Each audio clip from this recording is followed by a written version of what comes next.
যারা অন্যায় অনিয়ম করবে তার দায়ভার তাদের। যদি কোনো পেট্রোল পাম্প করে থাকে, I will ask government to terminate their dealership.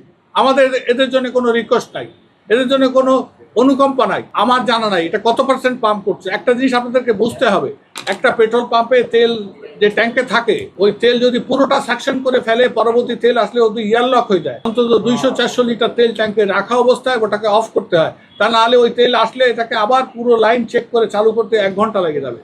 আপনি যদি বলেন স্পেসিফিক কোনো পেট্রোল পাম্পের কথা যে তেল থাকা অবস্থায় তেল দেয় নাই, সে সুযোগ আর এখন নাই। এখন প্রত্যেকটা পাম্পে একজন ট্যাগ অফিসার আছে। Petrol pump Malik has got nothing to do. সেই ট্যাগ অফিসার সরকার নির্ধারিত ট্যাগ অফিসার, আমাদের নির্ধারিত নয়।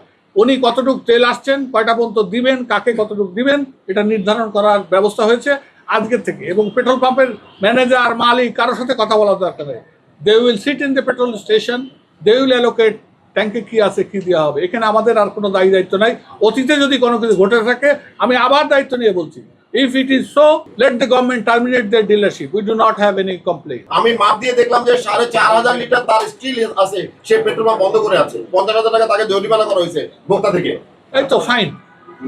ক্রাইম করলে তার সাজা হবে। ফাইন করেছে, that is the right thing. হ্যাঁ, আমি তো বলছি না আমার 100 ভাগ লোক পরিশোধিত। আপনি কি বলতে পারবেন আমরা 100% সাংবাদিক তার সঠিক দায়িত্ব পালন করছে? এখানে তো ইয়েলো জার্নালিজম তো অনেকেই করে, তাই বলে কি সব সাংবাদিক খারাপ? এ কথা বলা যায় না। আপনারা পার্টিকুলার 2, 5, 10, 1%, 2%, 3%, 4%, 5% করতে পারে, and for that they are liable, not the whole community. আপনি এই জিনিসটা পরিষ্কার বলে রাখেন।